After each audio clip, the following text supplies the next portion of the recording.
sa ating video kung sino na ang napunta sa purgatorio at kung mayroon na bang tao sa purgatorio. Okay, meron na din bang tao na nanggaling sa purgatorio pumunta sa langit dahil sa misa ng mga tao. Ayan, so uulitin ko yung tanong dahil wala pang CFD at mga pari na makasagot sa ating tanong.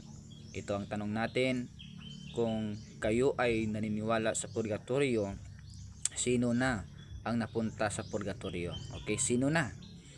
At mayroon bang tao na nakapunta na sa langit galing sa purgatorio?